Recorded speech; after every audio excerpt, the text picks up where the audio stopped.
Cell के regarding या battery के रिगार्डिंग एक बहुत ही इंपॉर्टेंट कॉन्सेप्ट डिस्कस करने वाला है और हम भरोसा दिलाता हूँ कि इस वीडियो में आपको मज़ा आ जाएगा। ठीक है, आपको लगेगा मतलब फिजिक्स के मज़े आ गए, क्या ही फिजिक्स है। ठीक है, यहाँ देखते हैं कि अब इस टॉपिक में हम डिस्कस क्या करने वाले हैं। हम बात करेंगे ये जो हमारा सेल है, ये जो बैटरी है जिसका सेल का EMF E और इंटरनल रेजिस्टेंस स्मॉल r, ये मैक्सिमम कितनी पावर डिलीवर कर सकता है। यदि आप पावर की बात करते हो तो आपको पता है पावर का फॉर्मूला होता है पोटेंशियल मल्टीप्लाई बाई करंट। और यदि रेजिस्टेंस के ऊपर बात करते हैं तो मैं लिख सकता हूँ इसे V² डिवाइड बाई R या फिर I² मल्टीप्लाई बाई R। अब कैसे भी यूज़ कर सकते हो।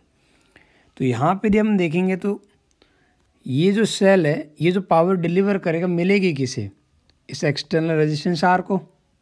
ठीक है, तो इस R को मैक्सिमम कितनी मिल सकती है हम उस पर बात करते हैं। हम R की वैल्यू को चाहे तो अपनी मर्जी से चेंज कर सकते हैं। R कुछ भी हो, लेकिन जो भी ये सर्किट मैक्सिमम कितने डिलीवर कर पा रहा है हम उस पर डिस्कशन करना चाह रहे हैं। कुछ लोगों को दिमाग में आता है सर क्या बात है, V मल्टीप्लाई बाई I होता है तो, या फिर मैं बोलूँ I² मल्टीप्लाई बाई R होता है। एक काम करो सर, रेजिस्टेंस R की वैल्यू बहुत कम ले लो तो करंट बहुत ज़्यादा आएगी। बिल्कुल सही बात। अब रेजिस्टेंस बहुत कम ले लो, करंट बहुत ज़्यादा आ जाएगी। करंट बहुत ज़्यादा आ जाएगी तो रेजिस्टेंस कम होगा तो इन दोनों के मल्टीप्लाई पे बारे पे अपन फिर से बात नहीं कर पाएंगे। रेजिस्टेंस यदि टेंस टू 0 हुआ तो पावर तो फिर से टेंस टू 0 हो जाएगी। फिर बोलेंगे रुको सर एक काम करो, रेजिस्टेंस टेंस टू इन्फाइनिट ले लो। रेजिस्टेंस बहुत बड़ा लोगे तो करंट बहुत कम आ जाएगी, वो टेंस टू 0 हो जाएगी। तो एक अप्रोप्रिएट वैल्यू लेनी पड़ेगी जिस पे हमें मैक्सिमम पावर मिल जाए। ये जो भी हमारा सेल है ये मैक्सिमम कितनी डिलीवर कर पाएगा उस सिचुएशन पे हम बात कर रहे हैं। आप समझ पा रहे हो थोड़ी बहुत सिचुएशन। चलो अब देखते हैं, एक काम करते हैं, हम अभी देख लेते हैं पावर इस सिचुएशन में कितनी है और power as a function of R आएगा। फिर अपन देखेंगे कि R की वैल्यू किस तरीके से एडजस्ट करें कि पावर मैक्सिमम आए। तो पावर के लिए मुझे करंट के बारे में इंफॉर्मेशन थोड़ी मिल जाए तो मज़ा आ जाए। मान लेते हैं इस सर्किट में यहाँ पे करंट I फ्लो हो रही है। क्या इस करंट I को मैं सिंपल लिख सकता हूँ, करंट I कि जब कैलकुलेशन की बात करूँगा तो ये दोनों रेजिस्टेंस पैरेलल में आ जाएंगे। तो करंट I सिंपली लिख सकता हूँ E divide by capital R plus small r। चलेगा। ये स्मॉल r बैटरी का इंटरनल रेजिस्टेंस है, ये वेरिएबल नहीं है। ठीक है, अब बात करते हैं पावर की। ये वाला जो A और B के बीच में रेजिस्टेंस कनेक्टेड है, ये कितनी पावर कंज्यूम करेगा, उस पावर को मैं लिख सकता हूँ I² मल्टीप्लाई बाई R। चलेगा। एक काम करते हैं, I की वैल्यू पुट करते हैं। I की वैल्यू पुट करेंगे तो क्या बनेगा, ये E upon capital R plus small r इस पूरे का whole square multiply by R। यहाँ तो कोई आपत्ति नहीं है। तो मुझे ये मिल गया पावर, और यहाँ वेरिएबल के नाम पे कैपिटल R है, power as a function of capital R। मुझे चाहिए कि ये P मैक्सिमम कब होगा। तो किसी भी क्वांटिटी का मैक्सिमम मिनिमम कैसे निकालते हैं, एक बार डिफरेंशिएट करते हैं। बहुत अच्छी बात है, मैं इसे डिफरेंशिएट करता हूँ। डिफरेंशिएट करूँगा तो ऐसा निकलेगा, differentiation of power which is basically function of R with respect to R। ऐसे ही करोगे, ठीक है। अब इसको डिफरेंशिएट करना है तो मैं एक काम करता हूँ, E² तो कांस्टेंट है और मल्टीप्लाई में इसे पूरे को बाहर ही ले लेता हूँ। रिमेनिंग पार्ट के अंदर मैं डिफरेंशिएशन का जो ये डिवीज़न रूल है उसकी बात करता हूँ। डिवीज़न रूल बोलता है नीचे वाले को आप नीचे ही स्क्वायर कर दीजिए। बहुत अच्छी बात है। तो already capital R plus small r का होल स्क्वायर है, उसका स्क्वायर करूँगा तो R की पावर 4 आ जाएगा ये। ठीक है, कोई दिक्कत तो नहीं है। तो जिसको डिफरेंशिएट किया उसे एज इट इज़, तो capital R plus small r का होल स्क्वायर ये एज इट इज़, ऊपर कैपिटल R है तो कैपिटल R का डिफरेंशिएशन कैपिटल R के रिस्पेक्ट में 1, फिर minus sign capital R as it is, ऊपर वाले के डिफरेंशिएशन, अच्छा नीचे वाले के डिफरेंस, नीचे क्या है वो मैं दोबारा लिख रहा हूँ, वो है आपके पास R प्लस स्मॉल r का होल स्क्वायर। इसको डिफरेंशिएट करेंगे, मैं बोलूँगा इस अंदर वाले की जगह कैपिटल R होता तो ये बनता R की पावर 2। इस तरीके से चेन रूल लगाएंगे तो पावर आगे आ जाएगी, एक पावर कम हो जाएगी। और फिर जिसको दिमाग में डिफरेंशिएशन ये कैपिटल आर माना वो क्या है, capital R plus small R, उसका डिफरेंशिएशन कैपिटल आर का डिफरेंस 1, स्मॉल आर कांस्टेंट है 0, 1 प्लस 0 तो मल्टीप्लाई भी 1 लिख दो चलेगा। तो ये हमारे पास सिचुएशन है। यहाँ से capital R plus small R ऊपर से भी कॉमन आएगा, नीचे से कैंसिल आउट हो जाएगा। सिचुएशन कुछ ये बनेगी आर स्क्वायर और नीचे क्या आपस capital R plus small R की पावर 3। अब जो पार्ट बच गया मैं वो लिख देता हूँ। ऊपर यहाँ बनेगा capital R plus small R, ये बचेगा, और आगे वाले से क्या बनेगा, वो बनेगा माइनस का ट्वाइस ऑफ आर, ये बचा, और तो कुछ नहीं बचा। ठीक है, थोड़ा सा और आपको क्या करना होता है, एक बार डिफरेंशिएट करके इसको 0 के इक्वल पुट करना होता है। अब 0 यही पार्ट हो सकता, बाकी तो कुछ नहीं हो सकता।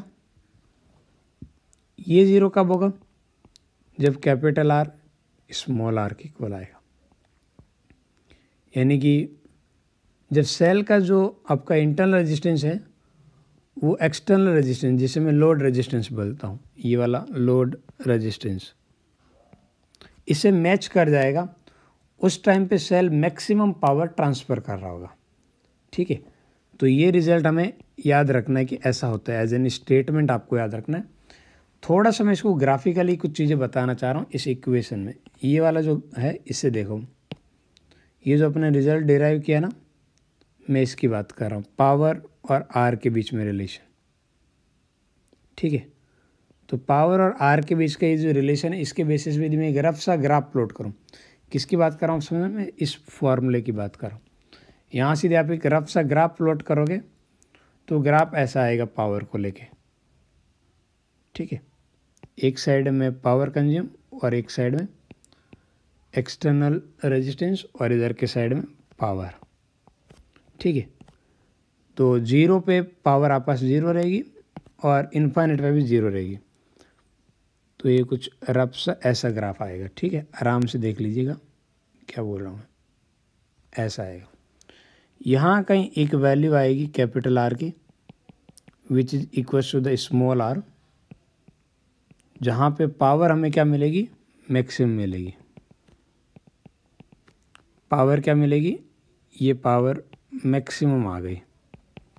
आप चाहो तो मैक्सिमम पावर की वैल्यू भी निकाल सकते हो। इस पी मैक्स की वैल्यू निकालने के लिए ऊपर वाले में कैपिटल आर की जगह स्मॉल आर पुट कर दो, आंसर सारा आ जाएगा। ठीक है, तो यहाँ से आप पुट कर दोगे तो क्या आ जाएगा, इधर वाले जो पावर वाली इक्वेशन उसमें से देखो तो पी मैक्सिमम कितना आ जाएगा, वो आ जाएगा आपके पास ई के स्क्वायर और नीचे आपके पास आर प्लस आर, तो ट्वाइस ऑफ आर है ना, तो आप पास ये उसका स्क्वायर करोगे तो 4 टाइम्स आर स्क्वायर।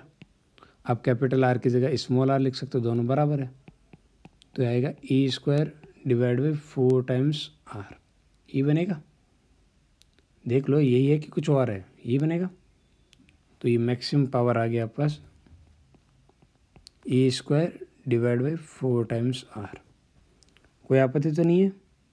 ठीक है, तो इस तरीके से हमारे पास पावर की बात होगी और ये दोनों बराबर हो जाएंगे तो पावर यहाँ ये वाला रेजिस्टेंस इसके इक्वल होगा, तो सेल के अंदर आधी 50% पावर कंज्यूम हो जाएगी। देखो दोनों इक्वल पावर आएगी, यानी कि सेल यदि 100 जूल सप्लाई करने जाएगा तो 50 जूल तो अंदर ही ख़राब हो जाएगी, क्योंकि अंदर खुद के सेल इंटरनल रेजिस्टेंस पे जो पावर डिसिपेट हो रही हो तो वेस्टेज ऑफ एनर्जी है, तो 50% तो अंदर ही ख़राब हो जाएगी, 50% आगे मैक्सिमम ट्रांसफ़र कर सकता है, उससे ज़्यादा तो कोई पॉसिबिलिटी नहीं है। अब मैं किसकी बात कर रहा हूँ, डीसी सेल की बात कर रहा हूँ मैं। नॉर्मल आपके पास जो घर पे करंट आ रही मैं उसकी बात नहीं कर रहा हूँ, वो अल्टरनेटिंग करंट होती है, वो सेपरेट टॉपिक है। ठीक है, ये मैक्सिमम पावर जो मैं सेल की बात कर रहा हूँ, क्या ये वाला आपको अच्छे समझ में आया? अच्छे से आया ना? अब अपन आगे की स्टोरी देखते हैं। इस प्रॉब्लम के अंदर हमें ये बोला है कि ये जो एफ है उसकी वैल्यू क्या होनी चाहिए कि एफ आर पे जो पावर कंजप्शन है वो बेसिकली मैक्सिमम आ जाए। ठीक है, तो यहाँ एक सर्किट सा गिवन है।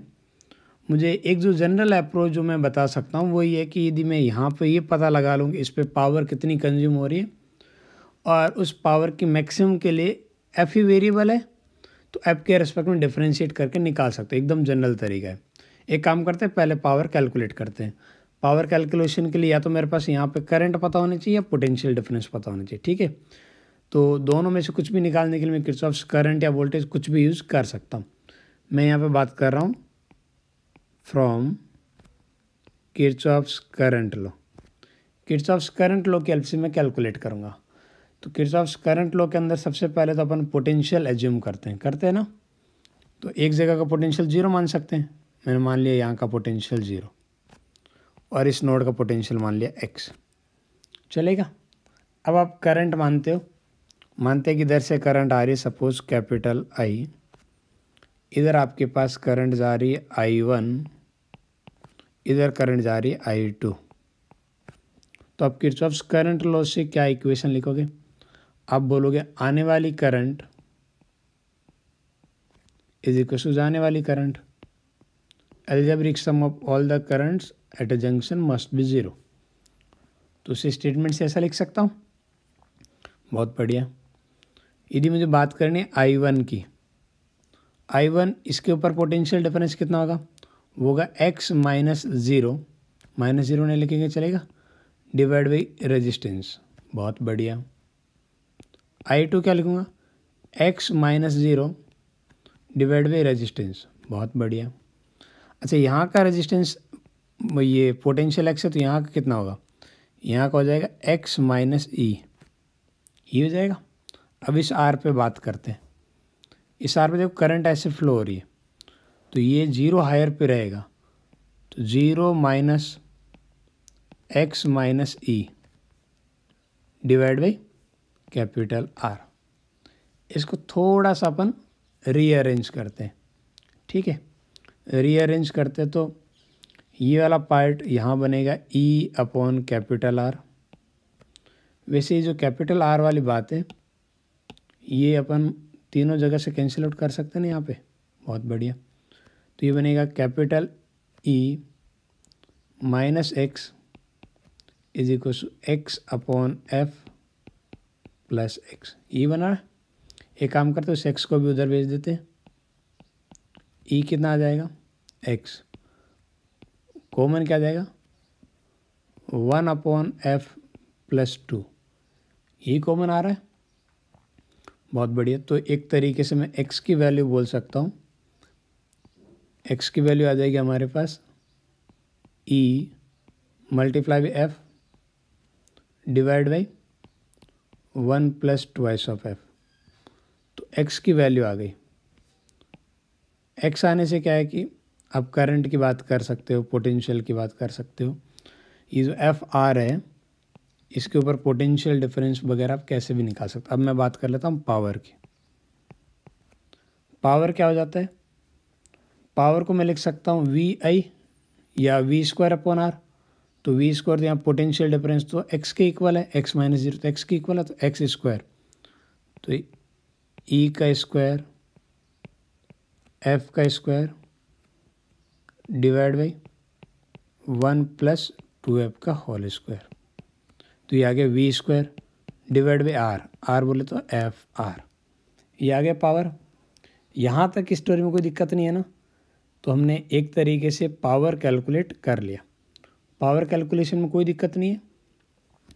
अब पावर मैक्सिमम निकालने की कंडीशन पे बात करते हैं। मैक्सिमम पावर के लिए मुझे इसे डिफरेंशिएट करना चाहिए पावर को, यानी कि मैं अभी डिफरेंशिएट करूँगा इस पावर को। जो भी वेरिएबल क्या है एफ, तो एफ के रिस्पेक्ट में यही तरीका होना चाहिए। तो पहले तो ये ई स्क्वायर डिवाइड बाई आर, ये तो एक नंबर है तो इसको मैं सेपरेट ले लेता हूँ। जो रिमेनिंग पार्ट है उसके डिफरेंशिएशन पे बात करते हैं। रिमेनिंग पार्ट के डिफरेंशिएशन की बात करते हैं तो मैं लिख सकता हूँ कि हमारे पास ये वाला जो पार्ट है नीचे वाला पार्ट उसका नीचे स्क्वायर कर देंगे, हाँ है ना। वैसे एक चीज़ देखो, यहाँ से एक एफ कैंसिल आउट हो जाएगा। तो मैं नीचे वाले पार्ट का स्क्वायर करूँगा तो ये बनेगा हमारे पास 1 प्लस ट्वाइस ऑफ एफ का होल स्क्वायर का स्क्वायर तो पावर 4। जिसको डिफरेंशिएट किया नीचे वाला वो एज इट इज़ रहेगा। तो 1 प्लस ट्वाइस ऑफ एफ का होल स्क्वायर ये एज इट इज़। ऊपर हमारे पास क्या बचा, ओनली एफ बचा है। ठीक है, तो एफ का डिफरेंशिएशन एफ के रिस्पेक्ट में आएगा 1, फिर माइनस का साइन, ऊपर वाला एज इट इज़, नीचे वाले का डिफरेंशिएशन। तो नीचे वाला बोले तो 1 + 2f का होल स्क्वायर, तो बोलेंगे इस पूरे की जगह, किसकी जगह, ये जो बोला ना 1 + 2f का होल स्क्वायर, तो अंदर वाले पूरे की जगह f होता तो ये पावर आगे आ जाती, एक पावर कम हो जाती, कोई बात नहीं, कर दिया। फिर वहाँ ऐसा है तो नहीं, तो जिसको अपन f माना उसका डिफरेंस 1 का डिफरेंस 0, 2f का 2, तो 1 0 + 2f 0 + 2, तो ये आ गया 2। ये आ गया हमारे पास डिफरेंशिएशन। इसको थोड़ा सा सिंप्लीफाई कर देते हैं, मज़ा आ जाएगा। ये बनेगा हमारे पास e² / r, नीचे हमारे पास है, ऊपर देखो 1 + 2f कॉमन आ जाएगा, तो नीचे एक 1 + 2f की पावर हो जाएगा 3। अब जो अंदर बचा वो लिखते, यहाँ से बचेगा 1 + 2 ऑफ f माइनस 4f, यही बचा है, कुछ और तो नहीं बचा, देख लीजिए आराम से, कोई दिक्कत नहीं है। फिर हम बोलते हैं कि इसको 0 की इक्वेट पुट करेंगे, यही वो पार्ट है जिनसे हम उम्मीद कर सकते हैं 0 हो जाए। तो ये कितना बनेगा, ये बनेगा 1 - 2f = 0, यानी कि 1 = 2 ऑफ f। तो f की वैल्यू कितनी आ गई, 1/2।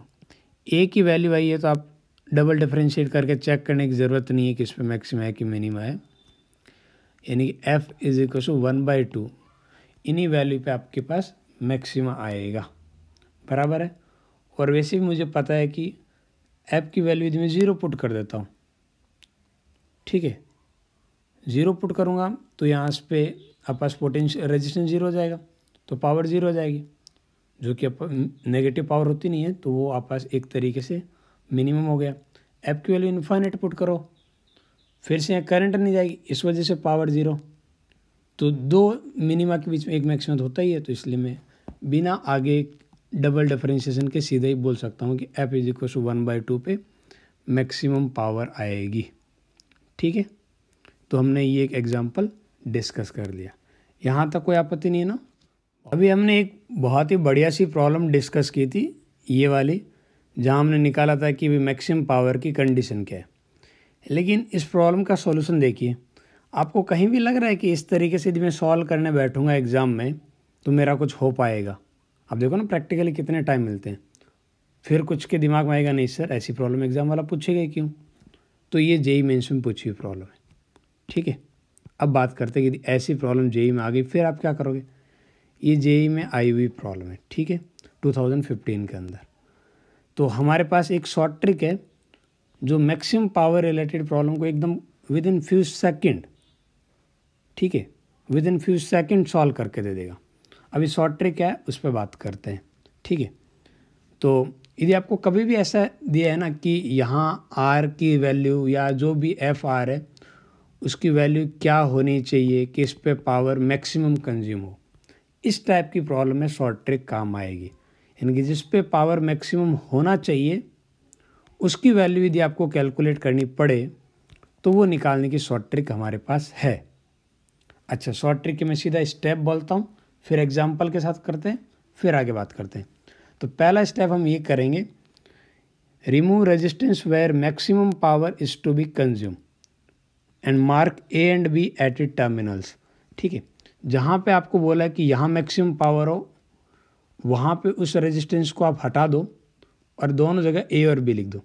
जैसे यही ऊपर वाली प्रॉब्लम थी, मैंने एफ आर को हटा के वहाँ पे ये एफ आर की जगह ए और बी लिख दिया और एक खाली स्पेस छोड़ दिया। ठीक है, इस तरीके से रिमूव करना है। बहुत बढ़िया, तो पहला स्टेप हो गया। अब सेकंड स्टेप की बात करें, remove all the cells by their internal resistance.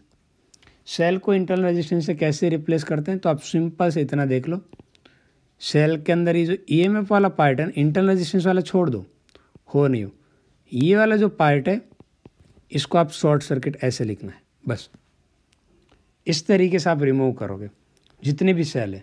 ऊपर वाली प्रॉब्लम एक ही सेल था, तो मैंने ये वाला जो सेल है ये बेसिकली हमारे पास था स्टेप 1, स्टेप 2 के अंदर मैं इस सेल को हटाने वाला हूँ। ये लो स्टेप 2 आ गया।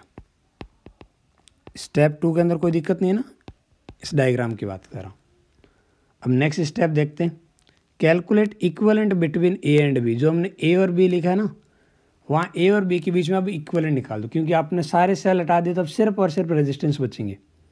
यहाँ ए और बी के बीच में इक्विवेलेंट निकालने के लिए मैं इस डायग्राम को इस फॉर्मेट में लिख सकता हूँ, ताकि जिन लोगों को अजीब लगे कि ए और बी के बीच में कितना है। बेसिकली इस ए को मैं साइड में ले आया, इस बी को साइड में ले आया, तो ये दोनों ऐसे दिखेंगे।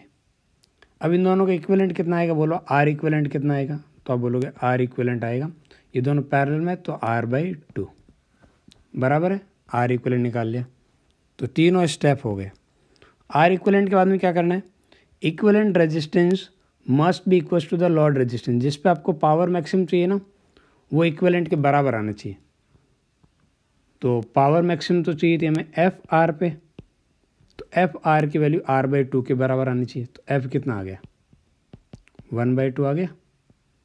इस तरीके से हम कुछ सेकंड, अब कुछ कहेगा नहीं सर इसमें भी लिखने में बहुत टाइम लगा, ये तो तुम्हें समझाने की बात हुई वे।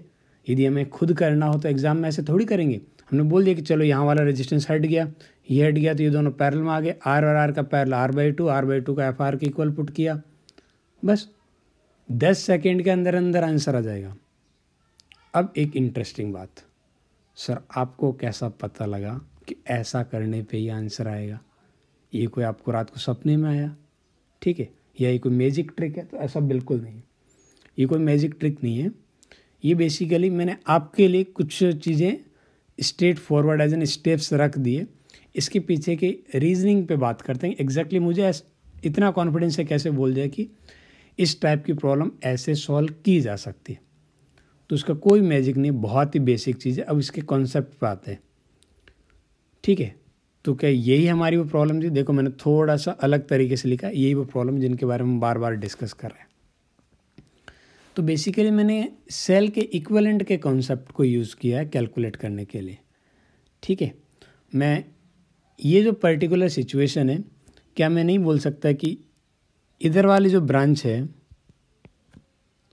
यहाँ तो मुझे चाहिए कि आर की वैल्यू, एफ की वैल्यू क्या है, लेकिन ये वाली जो ब्रांच है कैपिटल आर वाली, इसके अंदर मैं ऐसा बोल दूँ तो किसी को दिक्कत है क्या कि यहाँ पे एक सेल है जिसका ईएमएफ 0 वोल्ट है, 0 वोल्ट का ईएमएफ? कोई प्रॉब्लम पे दिक्कत नहीं, चलेगा ना? ऐसा बोलने पे मैं बोल सकता हूँ अब ये जो दो सेल है ये मेरे पास पैरेलल में आ गए, तो इन दोनों के मैं इक्विवेलेंट की बात कर सकता हूँ। तो सर्किट मेरा इस तरीके से कन्वर्ट हो जाएगा। मैं बोलूँगा यहाँ पे मेरे पास एक रेजिस्टेंस है जिसकी वैल्यू है एफ आर, और नीचे एक सेल है जिसका ईएमएफ मुझे पता नहीं है और उसका इंटरनल रेजिस्टेंस भी मुझे पता नहीं है। लेकिन ये जो दोनों बातें मैं बोल रहा हूँ, ये कहीं ना कहीं इन दोनों की रिजल्टेंट वाले सेल की बात कर रहा हूँ। तो दोनों सेल पैरेलल में हो तो उनका रिजल्टेंट का जो इंटरनल रेजिस्टेंस है वो हमेशा क्या आता है, दोनों के पैरेलल कॉम्बिनेशन की इक्वल। तो और आर का पैरेलल कॉम्बिनेशन कितना हो गया, r/2। कोई आपत्ति तो नहीं है? अब मेरे को ई इक्विवेलेंट निकालना है, लेकिन ज़रूरत नहीं मेरे को ई इक्विवेलेंट की। ई इक्विवेलेंट की वैल्यू कुछ भी आई हो वैसे आप कैलकुलेट कर सकते हो, लेकिन मुझे ज़रूरत नहीं है, ठीक है। ई इक्विवेलेंट कुछ भी है। अब मैं बोल सकता हूँ अब तो ये सिंगल सेल है ना, और सिंगल सेल के केस में आपको पता है कि सिंगल सेल के केस में एक्सटर्नल वाले पे पावर तभी मैक्सिमम होती है जब एक्सटर्नल वाला इंटरनल के रेजिस्टेंस की इक्वल आ जाएगा। तो बोलूँगा F R must be equal to r/2, ठीक है। तो ऊपर वाले सारी कैलकुलेशन में मैं कहीं ना कहीं जो भी स्टेप्स बताए थे ना, वो स्टेप्स सारे सेल को एक सिंगल सेल से रिप्लेस करके उनका इक्वलेंट इंटरनल रेजिस्टेंस निकाल रहा था, और वो एक्सटर्नल की इक्वल आना चाहिए था। तो बिल्कुल ये बेसिक सा कॉन्सेप्ट था जो मैंने पहले एज एन ट्रिक आपको बताया था, ताकि आप फटाक से आंसर निकाल पाओ। अब उस ट्रिक के पीछे का लॉजिक भी आपको पता है तो आप ट्रिक भी भूलोगे भी नहीं, ठीक है।